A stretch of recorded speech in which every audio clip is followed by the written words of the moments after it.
बहुतों को ऐसा लगता है जब वो पहली मर्तबा देखते हैं कि ये कोई बच्चों का खेल है कि कुंडलिनी जागरण है। कुंडलिनी जागरण के लिए तो इतना बताया है, दुनिया भर की चीज और सर के बल खड़ा होना और दुनिया भर की आफत करना, और इतने सहज में कुंडलिनी का जागरण कैसे हो जाता है। आप में से जो लोग पार है, यहाँ अधिकतर तो पार ही लोग बैठे हैं, उनकी जब कुंडलिनी जागरण हुई तब तो आपको पता भी नहीं चला कैसी हो गई, लेकिन अब जब दूसरों की होती देखते हैं तब आपको पता चलता है कि हाँ भाई हमारी हो गई, क्योंकि आप एकदम से ही चंद्रमा पे पहुंच गए। कैसे पहुंचे, क्या पहुंचे, पता नहीं चला। उसका कारण तो है ही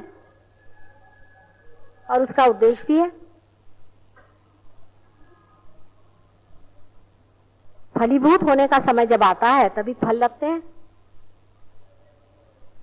लेकिन इसका मतलब ये नहीं कि बाकी जो होता रहा वो जरूरी नहीं था, वो भी था जरूरी, और अब फल होना भी जरूरी। कोई कहते हैं कि साहब 10,000 वर्ष हो गए तब से तो कोई पार नहीं हुआ, अभी क्यों हो रहा है? भाई 10,000 वर्ष पहले आप कोई चंद्रमा पे तो गए नहीं थे, अब क्यों जा रहे? और अगर जा रहे हैं तो उसमें शंका करने की क्या बात। लेकिन रामदास स्वामी ने बताया है कि दुनिया में कुछ लोग होते हैं, उनका नाम होता है पढ़त मूर्ख। पढ़त मूर्ख का मतलब होता है पढ़ पढ़ के जो महामूर्ख हो जाते हैं, जिसको कबीरदास ने कहा है कि पढ़ी पढ़ी पंडित मूर्ख भय। इस तरह की एक संस्था चलती रहती है, चाहे वो ईसा मसीह का जमाना हो, चाहे वो ज्ञानेश्वर जी का जमाना हो, चाहे वो शंकराचार्य जी का जमाना हो, जरदोस्त का जमाना हो, कभी भी ये एक अपने को विशेष अति शहाने समझने वाले लोग अपने को एक विशेष तरह से बहुत उच्च तरह के विद्वान समझने वाले लोग हमेशा रहे और रहें, और वो हर समय इस तरह के अड़ंगे करते रहेंगे, और जो जीवन के अमूल्य क्षण है उसको इसी में बिताए। उनका कोई इलाज नहीं। कलयुग में भी ऐसे बहुत से, ये किताबें जितनी रखी हैं सब पढ़ डाली आप। अब उस आदमी का दिमाग तो खराब हो ही जाएगा, क्योंकि उसने इतनी मेहनत करी, इतनी किताबें खरीदी, वो पढ़ी है, तो उसको समझ में नहीं आता कि इतना मैंने पढ़ा, इतनी मैंने मेहनत की, उपास किए, तपास किए, तब तो नहीं हुआ। माता जी ने सिर्फ ऐसे हाथ कर दिया मैं पार हो गए, ये क्या बात। कोई ना कोई बात तो हमारे में है ही, ये तो आप समझते हैं। समझ लीजिए कि कोई घर बड़ा रईस आदमी है, तो उसके पास कोई रुपया मांगने जाए और रुपया देने की उसकी इच्छा हो, तो उसको सिर्फ एक चेक बार लिखना होता है, हो जाता है काम। कोई ना कोई संपदा तो हमने जोड़ के रखी हुई है अपनी, हमारी कोई ना कोई मेहनत तो है ही इसके पीछे में बहुत जबरदस्त, जिसके लिए कि आपके लिए कुछ मेहनत करनी नहीं पड़ती, सब आपको साफ सुथरा सब मिल जाता है। न तो आपको पढ़ने की जरूरत है, ना आपको कोई मेहनत करने की जरूरत है, पाने की जरूरत है।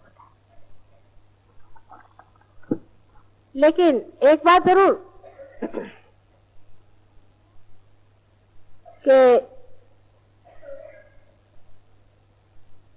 सहज योग का आधार धर्म है।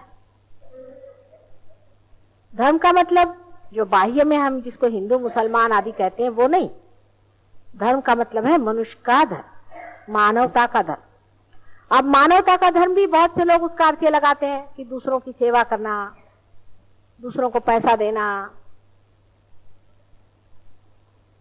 बहुत से लोग ऐसे होते हैं कि 4 लोगों को ठगेंगे और एक बड़ा भारी मंदिर बना देंगे और कहेंगे कि साहब हमने बहुत बड़ा दान धर्म कर दिया। दूसरे लोग ऐसे होते हैं कि अपने घर की बहू को तो सताएंगे, अपनी बहू को तो परेशान करेंगे और दुनिया भर में धर्म फैलाते फिरेंगे।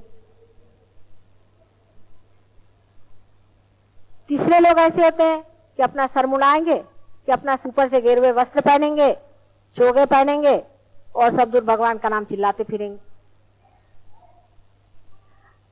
5वें तरह के ऐसे होते हैं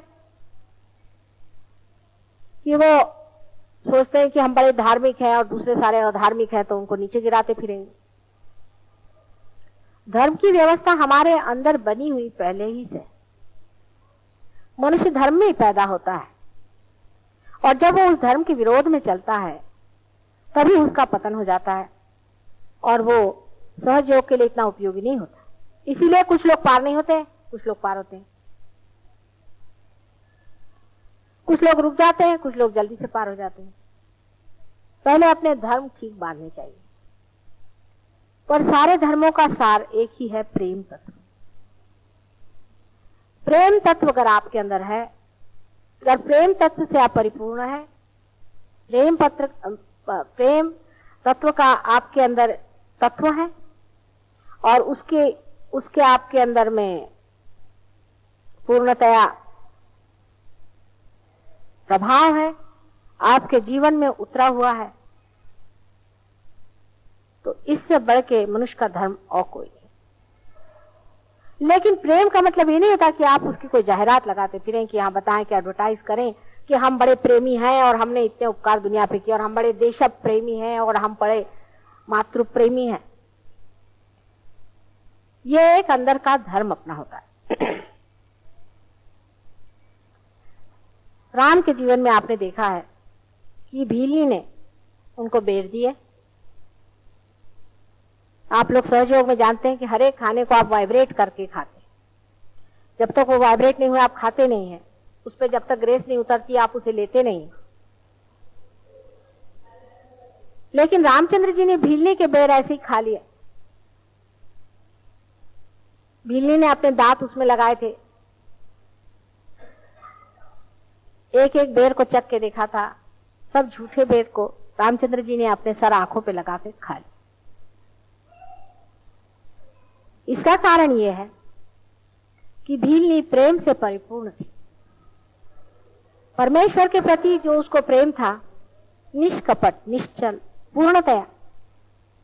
वो जानती थी कि राम एक अवतरण है और उनसे वो नितांत प्रेम करती थी। उसे जो भी बेर मिले उसे उसने चख करके और देखा कि कहीं कोई खट्टे न हो जाए, मेरे राम को खट्टा न लग जाए, उनको कोई तकलीफ न हो जाए। और इस विचार को करके उसने वो बेर खाए और राम को दिए और राम ने वो खा ली। उस भीलनी की जो प्रेम शक्ति है, उसने कभी धर्म की व्याख्या भी नहीं जानी होगी, उसको पाप और पुण्य का कोई विचार भी नहीं होगा, उसने और दुनिया की कोई भी चीज नहीं जानी होगी। न तो वो अमीर जानती होगी न गरीब जानती होगी, जंगलों में कंदरों में रहती होगी, उसको विशेष कपड़े का भी ख्याल नहीं होगा, नहीं उसमें कोई निर्लज्जता होगी, न लज्जा का विशेष आविर्भाव होगा। लेकिन उसमें इतना प्रेम राम के प्रति था कि उसने एक एक बेर को बीन बीन के अपने दांत से खाया और अत्यंत भोलेपन से राम को अर्पित करके कहा कि देखिए इसमें से हर एक बेर मैंने खाया हुआ।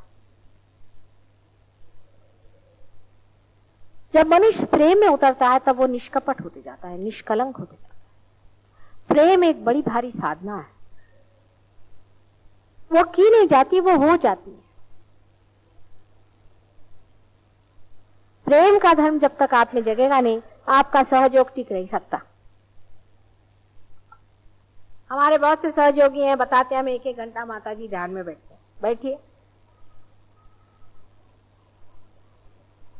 हम 4-4 घंटे फलाना करते हैं और ठिकाना होता है हमको, लेकिन आपकी भावना क्या है?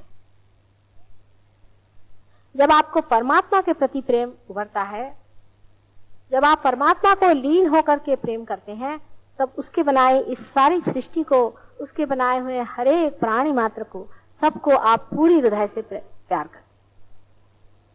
अगर आप उसे नहीं कर सकते हैं तो आपकी प्रेम में क्षति है, कमी।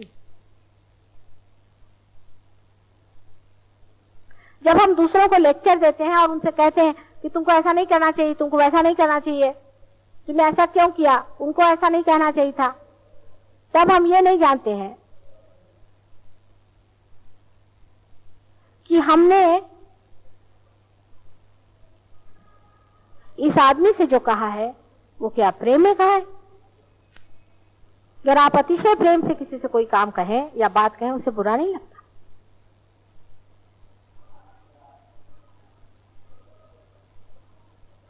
सारे धर्मों का सार प्रेम है।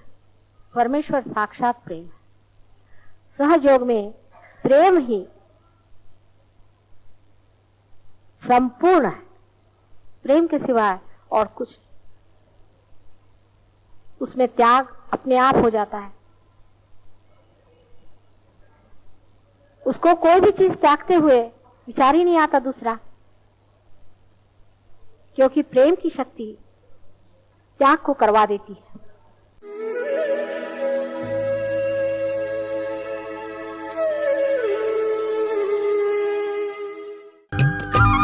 सब्सक्राइब कीजिए कुंडलिनी जागरण को और प्रेस कीजिए बेल आइकन को, जिससे कि आपको मिल सके हमारी लेटेस्ट वीडियो सबसे पहले।